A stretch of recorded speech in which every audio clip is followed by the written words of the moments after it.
नमस्कार, मैं रफी और आप देख रहे हैं डीएनएन इंडिया।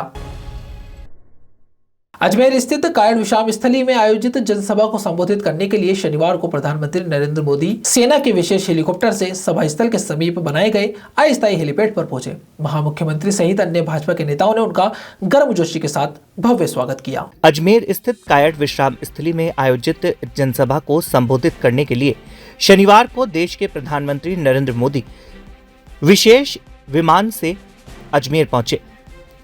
उसके बाद विशेष हेलीकॉप्टर से सभा स्थल के समीप बनाए गए अस्थायी हेलीपैड पर पहुंचे, जहां मुख्यमंत्री भजनलाल शर्मा सहित भाजपा नेताओं ने उनका गर्मजोशी के साथ भव्य स्वागत किया। इसके बाद प्रधानमंत्री नरेंद्र मोदी ने राजस्थान के अजमेर से human papilloma virus HPV vaccine अभियान की शुरुआत की। इससे पहले अभियान की शुरुआत में मनीषा रावत, भूमिका, पूर्वी अग्रवाल, चंचल, चिड़िया मेघवंशी को वैक्सीनेशन लगाई गई।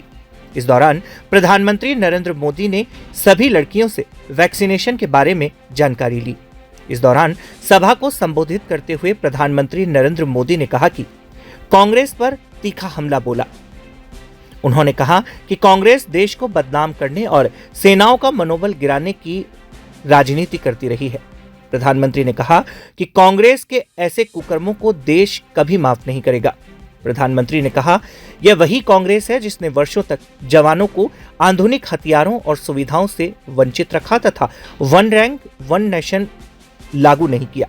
उन्होंने आरोप लगाया कि आज की कांग्रेस अपनी मूल पहचान से भटक चुकी है। प्रधानमंत्री ने हाल ही में अपनी इजराइल यात्रा का उल्लेख करते हुए कहा कि राजस्थान के सपूत मेजर दलपत सिंह के शौर्य को आज भी इजराइल में सम्मानपूर्वक याद किया जाता है। उन्होंने बताया कि उन्हें इजराइल की संसद में मेजर दलपत सिंह के साहस को नमन करने का अवसर मिला। उन्होंने कहा कि हाइफा शहर की मुक्ति में राजस्थान के वीरों की भूमिका ऐतिहासिक रही है और यह पूरे देश के लिए गौरव का विषय है। प्रधानमंत्री ने कहा कि 2 वर्ष पहले राजस्थान में पेपर लीक की घटनाएं सुर्खियों में रहती थी, लेकिन अब प्रदेश में इस पर सख्त रोक लगी है और दोषियों के खिलाफ कार्यवाही हो रही है। उन्होंने कहा, आज 21,000 युवाओं को नियुक्ति पत्र सौंपे गए हैं, जो प्रदेश में पारदर्शी भर्ती प्रक्रिया और सुशासन का प्रमाण है। उन्होंने कहा कि यह केवल नियुक्ति पत्र नहीं बल्कि हजारों परिवारों के सपनों को साकार करने का अवसर है। प्रधानमंत्री ने कहा, राजस्थान में भाजपा की डबल इंजन सरकार के 2 वर्ष पूर्ण हो चुके हैं और प्रदेश विकास के नए पथ पर अग्रसर है। उन्होंने कहा, जिन वादों के साथ सरकार आई थी उन्हें तेजी से पूरा किया जा रहा है। जनसभा में बड़ी संख्या में आमजन, जनप्रतिनिधि और युवा उपस्थित रहे। कार्यक्रम के दौरान विकास, सुशासन और युवा सशक्तिकरण पर विशेष जोर दिया गया। भजनगंज स्थित Gurukul public senior secondary school परिसर में 28 फरवरी को विद्यार्थियों के लिए एक विशेष जागरूकता कार्यक्रम का आयोजन किया गया। कार्यक्रम का उद्देश्य बच्चों को मानसिक स्वास्थ्य, संतुलित आहार और स्वच्छता के प्रति जागरूक करना रहा। इसमें यंग इंडिया संस्था की ओर से विशेषज्ञों ने विद्यार्थियों को उपयोगी जानकारी प्रदान की। अजमेर के भजनगंज स्थित Gurukul public senior secondary school परिसर में शनिवार 28 फरवरी को विद्यार्थियों के लिए एक विशेष जागरूकता कार्यक्रम का आयोजन किया गया। कार्यक्रम का उद्देश्य बच्चों को मानसिक स्वास्थ्य, संतुलित आहार और स्वच्छता के प्रति जागरूक करना रहा। इसमें यंग इंडिया संस्थान की ओर से विशेषज्ञों ने विद्यार्थियों को उपयोगी जानकारियां प्रदान की। कार्यक्रम में साइकोलॉजिस्ट डॉक्टर नैनतारा ने बच्चों को संबोधित करते हुए कहा कि आजकल के छोटे बच्चे अक्सर किसी न किसी कारण से परेशान रहते हैं, लेकिन उन्हें अपनी परेशानी की वास्तविक वजह समझ नहीं आ पाती। कई बार वे अपनी भावनाओं को व्यक्त नहीं कर पाते, जिससे उनकी मानसिक स्थिति प्रभावित होती है। उन्होंने कहा कि मानसिक तनाव को नजरअंदाज करना उचित नहीं है। बच्चों को अपने मन की बात माता-पिता, शिक्षकों या किसी विश्वसनीय व्यक्ति से साझा करनी चाहिए। उन्होंने सरल उदाहरणों के माध्यम से समझाया कि सकारात्मक सोच, नियमित दिनचर्या, पर्याप्त नींद और खेलकूद मानसिक स्वास्थ्य को बेहतर बनाए रखने में महत्वपूर्ण भूमिका का निर्वहन करते हैं। साथ ही बच्चों को मोबाइल और सोशल मीडिया का सीमित उपयोग करने तथा पढ़ाई और मनोरंजन के बीच संतुलन बनाए रखने की सलाह दी। कार्यक्रम में शिप्रा बंसल ने विद्यार्थियों को स्वस्थ जीवन शैली के महत्व के बारे में विस्तार से बताया। उन्होंने कहा कि संतुलित और पौष्टिक भोजन शरीर को मजबूत बनाता है और बीमारियों से बचाव करता है। बच्चों को घर का बना भोजन ही ग्रहण करने की सलाह दी गई। उन्होंने जंक फूड के दुष्प्रभावों के बारे में विस्तार से जानकारी देते हुए कहा कि अधिक मात्रा में फास्ट फूड और तले भुने खाद्य पदार्थों का सेवन स्वास्थ्य के लिए हानिकारक हो सकता है। इसके अतिरिक्त बच्चों को सही तरीके से हाथ धोने की विधि भी सिखाई गई और व्यक्तिगत स्वच्छता बनाए रखने के महत्व पर जोर दिया गया। I am a psychologist and आज मैं गुरुकुल स्कूल में आई हूँ यहाँ पे बच्चों को अवेयर कराने के लिए कि why mental health is important for each and every one and in today's day, like children are facing so much of difficulty related to mental health कि उनको परेशानी होती है बट उनको यही नहीं समझ में आता कि वो एक्चुअल में परेशान है या नहीं। तो उस चीज़ को वो बहुत इग्नोर करते रहते हैं जिसकी वजह से उनकी मानसिक हेल्थ पे बहुत फ़र्क पड़ता है। तो इसीलिए मैं उनकी थोड़ी सी हेल्प करने आई हूँ, उनको अवेयर कराने के लिए और उनको बताने के लिए कि हमें क्या क्या कब कब करना चाहिए और कैसे अपनी मेंटल हेल्थ को सुरक्षित रखना चाहिए। तो मैं गुरुकुल स्कूल का बहुत बहुत थैंक यू करती हूँ कि उन्होंने हम लोग को ये अपॉर्चुनिटी दी है YI को।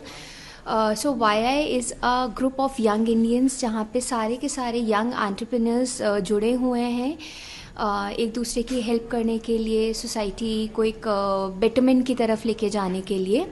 So yes, looking forward. नमस्कार, मेरा नाम शिप्रा बंसल है। मैं यंग इंडिया से एसोसिएटेड हूँ। यंग इंडिया में कई लोग हैं मेरे जैसे जो मिलकर हम लोग अपने इंडिया को एक बेटर प्लेस बनाने की कोशिश कर रहे हैं।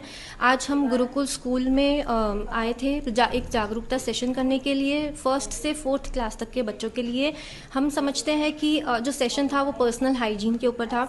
हम समझते हैं कि अगर हम छोटे से उम्र से अगर हम बच्चों में अच्छी आदतें डालेंगे, खुद को स्वस्थ रखने की, खुद को एक हाइजीन मेंटेन करने की, तो हम आगे फ्यूचर में होने वाली कई बीमारियों को हम लोग रोक सकते हैं।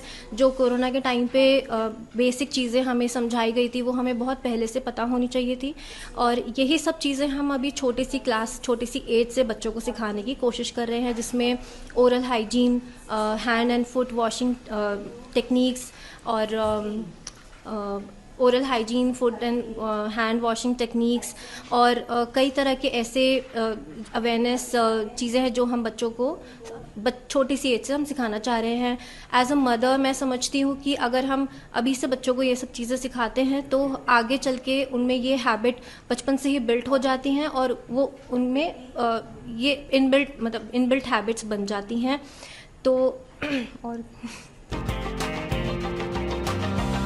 जवाहरलाल नेहरू अस्पताल में शनिवार को कार्यरत नर्सिंग कर्मचारियों ने होली का पर्व उत्साह, प्रेम और भाईचारे के साथ मनाया। अजमेर संभाग के सबसे बड़े सरकारी अस्पताल परिसर में आयोजित इस सादगीपूर्ण कार्यक्रम में नर्सिंग कर्मियों ने एक दूसरे को गुलाल लगाकर होली की शुभकामनाएं दी और आपसी सौहार्द का संदेश दिया। अजमेर संभाग के सबसे बड़े जवाहरलाल नेहरू चिकित्सालय में शनिवार को नर्सिंग कर्मचारियों ने होली का पर्व उत्साह, प्रेम और भाईचारे के साथ मनाया। अजमेर संभाग के सबसे बड़े सरकारी अस्पताल परिसर में आयोजित इस सादगीपूर्ण कार्यक्रम में नर्सिंग कर्मियों ने एक दूसरे को गुलाल लगाकर होली की शुभकामनाएं दी और आपसी सौहार्द का संदेश दिया। अस्पताल के नर्सिंग स्टाफ ने बताया कि 1 मार्च को रविवार होने के कारण अधिकांश नर्सिंग कर्मचारी अपने अपने गृह नगर में परिवार के साथ होली मनाने के लिए रवाना हो जाएंगे।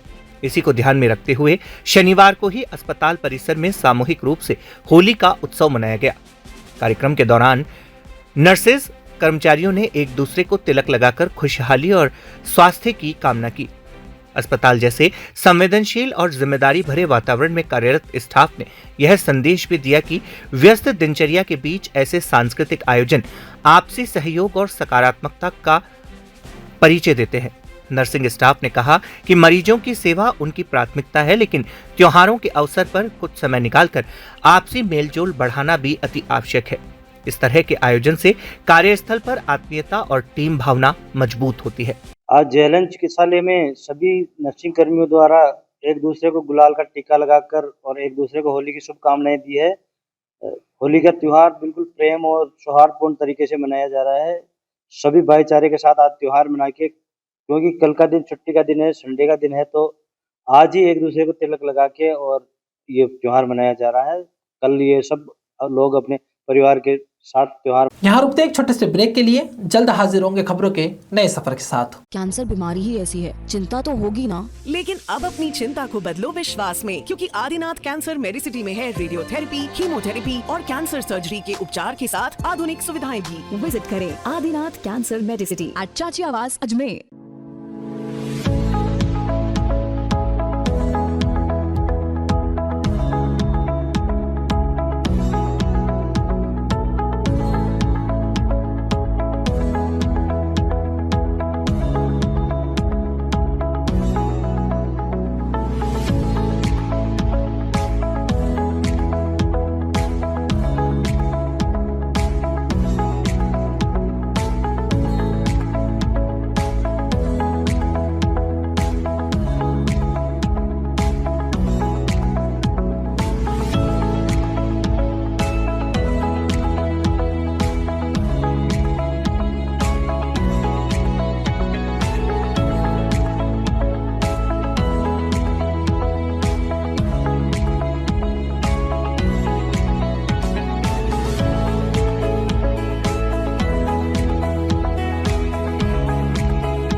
पुष्कर स्थित लक्ष्मी एवं गोदाम्बा जी मंदिर के शिखर जीर्णोद्धार कार्य पूर्ण होने पर 1 से 3 मार्च तक भव्य प्रतिष्ठा महोत्सव का आयोजन किया जाएगा।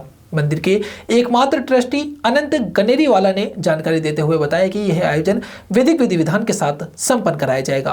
तीर्थनगरी पुष्कर स्थित लक्ष्मी एवं गोदाम्बा जी मंदिर के शिखर जीर्णोद्धार का कार्य पूर्ण होने पर आगामी 1 से 3 मार्च तक भव्य प्राण प्रतिष्ठा महोत्सव का आयोजन किया जाएगा। मंदिर के एकमात्र ट्रस्टी अनंत गनेरीवाल ने जानकारी देते हुए बताया कि यह आयोजन वैदिक विधि विधान के साथ संपन्न किया जाएगा।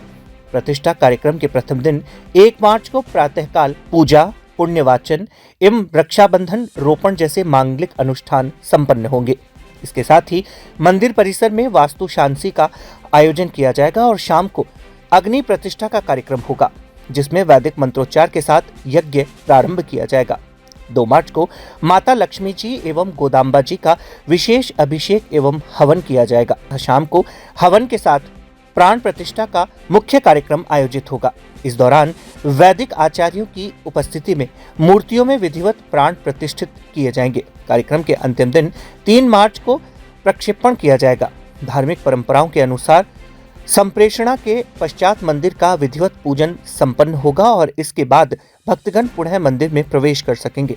जानकारी के अनुसार लक्ष्मी जी एवं गोदाम्बा जी की मूर्तियों का धार्मिक विधि से बालाल्य कर 35 दिनों तक शिखर का जीर्णोद्धार कार्य किया गया। कार्य पूर्ण होने के बाद अब संप्रेक्षण के माध्यम से मंदिर को पुनः भक्तों के लिए समर्पित किया जाएगा।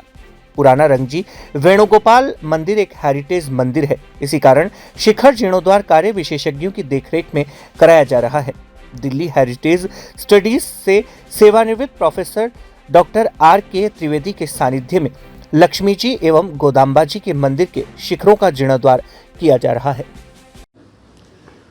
उद्देश्य पुराने रंगनाथ जी मंदिर पुष्कर, जहां जो 180 साल पुराने इस मंदिर में जो पद्धति से इस मंदिर का निर्माण हुआ, आगम शास्त्र के अनुसार एक अस्थायी प्रक्रिया के द्वारा 2 शिखर पे, जो गोदम्बा माता और लक्ष्मी माता के शिखर पे उनके विग्रह से कलशाभिषेकम के साथ पहले अस्थायी रूप में शिखर को मुक्त किया गया और तब फिर मंदिर का जीर्णोद्धार शुरू होता है। प्रक्रिया हमारी यही थी कि जब तक कि हम आगम शास्त्र में वर्णित है उसी आधार पे हम चले।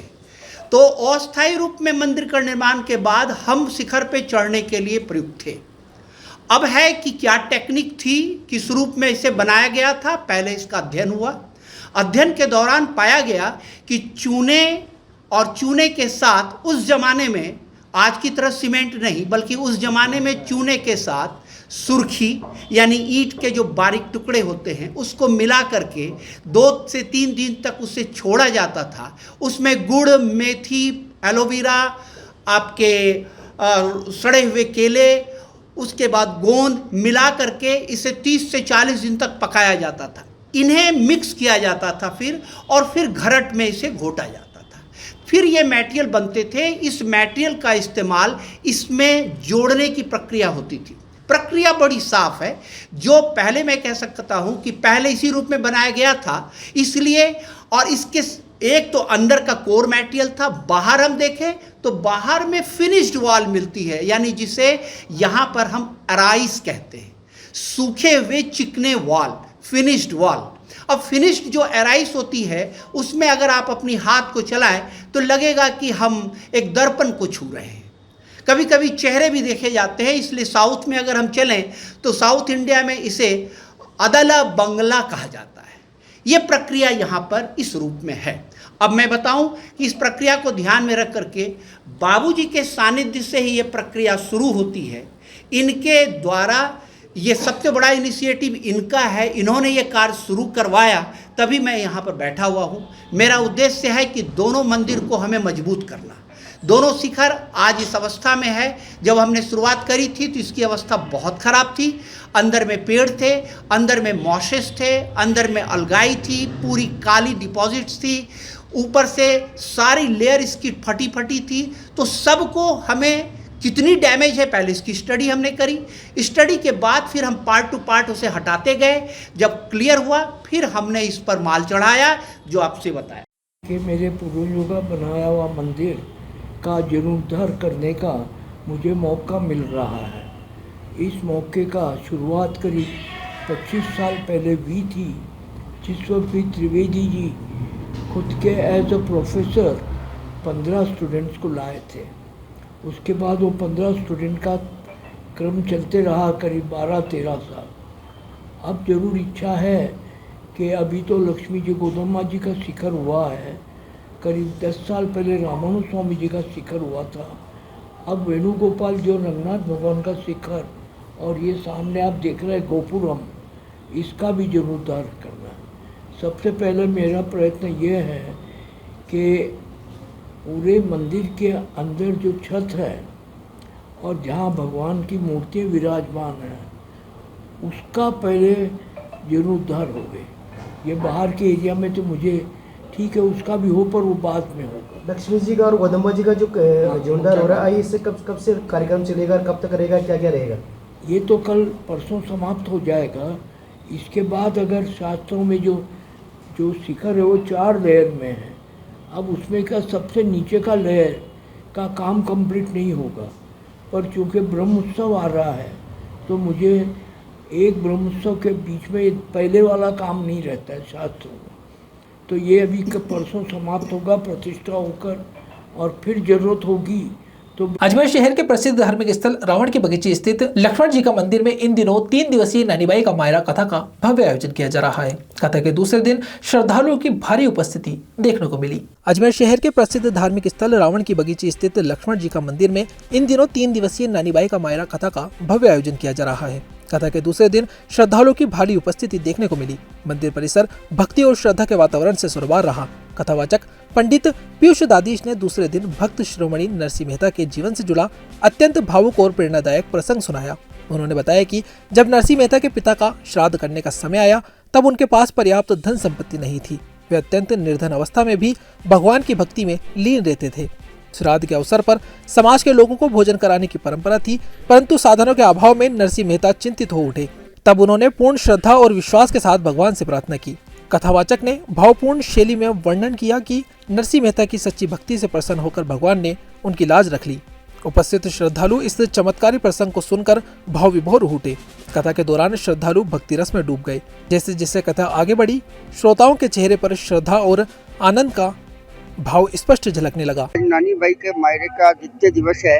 इसके अंदर आज कथा के अंदर किस प्रकार नरसिंह मेहता की जो पिता के श्राद्ध के लिए भगवान स्वयं व्यंजनों से भरी हुई गाड़ियां बेचते हैं, और दर्शकों ने जो श्रोता थे भक्तगण, उन्होंने आज इसका बहुत ही आनंद उठाया। संगीतमय वातावरण के अंदर करतर ध्वनि के साथ, जय जयकार के साथ, नरसिंह मेहता की जय जयकार के साथ नानी बाई का मायरा द्वितीय दिवस चलता रहा। ये पीयूष जी महाराज हैं जो कि अजमेर के ही हैं, और कथा वाचन आज यहाँ से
खबरों के सफर में अभी सिर्फ इतना ही।